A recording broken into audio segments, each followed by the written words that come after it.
నేను ఒక్క మాట గుర్తు చేయదలుచుకున్నా. ఇవాళ హైదరాబాద్ నగరానికి అంతర్జాతీయ గుర్తింపు వచ్చింది అనంటే ఆనాడు యూపీఏ 1 యూపీఏ 2లో డాక్టర్ వైఎస్ రాజశేఖర రెడ్డి గారు ముఖ్యమంత్రిగా ఉన్నప్పుడు ఈ ఔటర్ రింగ్ రోడ్డు, అంతర్జాతీయ ఎయిర్పోర్టు, ఐటీ కంపెనీలను, ఫార్మా కంపెనీలను ఉధృతంగా ఈ రాష్ట్రంలో పెట్టుబడులు తీసుకొస్తేనే, అదేవిధంగా హైదరాబాదు నగరంలో నిర్మించిన మెట్రో రైలు ఆనాడు నిర్మించడం వల్లనే ఈ నగరానికి అంతర్జాతీయ స్థాయి వచ్చింది.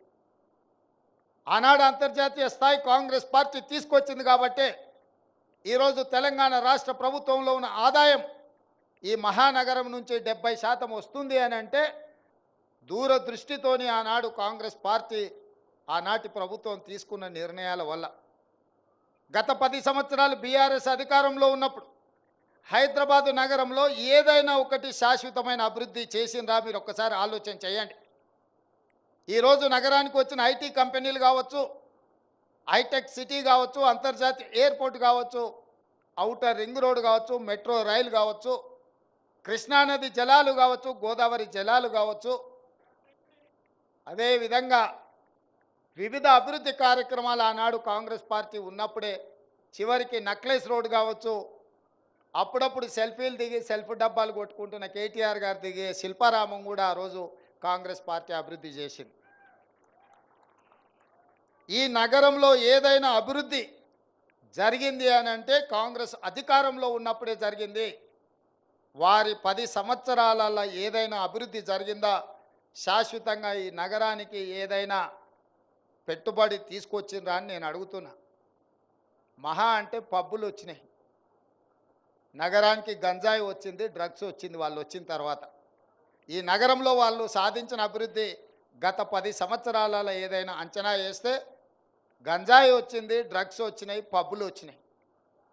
ఈ 3 పనులు తప్ప వాళ్ళ హయాంలో జరిగింది ఏం లేదు.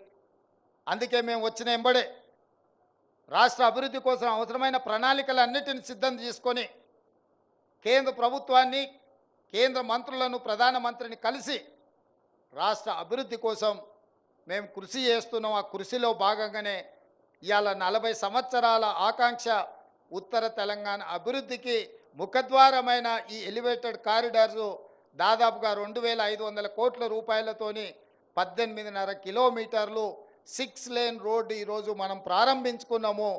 ఈ అభివృద్ధి ఉత్తర తెలంగాణ శాశ్వతమైన అభివృద్ధికి ఉపయోగపడుతుంది. అందుకే మా ప్రభుత్వం బేసజాలు లేకుండా కేంద్ర ప్రభుత్వంతో సంప్రదింపులు జరిపి ఇతర కార్యక్రమాలను కూడా మనము తీసుకొస్తున్నాము. భవిష్యత్తులో కూడా అభివృద్ధి కార్యక్రమాల కోసము కేంద్ర ప్రభుత్వాన్ని మేము అడుగుతూనే ఉంటాం, రాబట్టుకునే ఉంటాం. ఒకవేళ ఇవ్వకపోతే ఖచ్చితంగా ప్రణాళికబద్ధంగా కేంద్ర ప్రభుత్వంతో కొట్లాడతాం. ఇందులో ఎలాంటి శశబిషలకు తావు లేదు. రాష్ట్ర ప్రయోజనాల కోసం అవసరమైతే ఎవరితోనైనా కొట్లాడే శక్తి మాకుంది. ఆ శక్తి మీరు ఇచ్చిండ్రు. ఆ శక్తిని దృష్టిలో పెట్టుకునే నగర అభివృద్ధికి మేము కృషి చేస్తాం. నగరాన్ని అభివృద్ధి పదం వైపు నడిపిస్తాం. హైదరాబాదు నగరం అంటే అంతర్జాతీయ ప్రమాణాలతోనే అభివృద్ధి చేయాలన్న ప్రణాళికతోనే ఫేజ్ 2 మెట్రో పనులను ఈరోజు దాదాపుగా 75 కిలోమీటర్ల ప్రారంభించడానికి 8 తారీఖు రోజు మనం శిలాఫలకం వేసుకుంటున్నాం.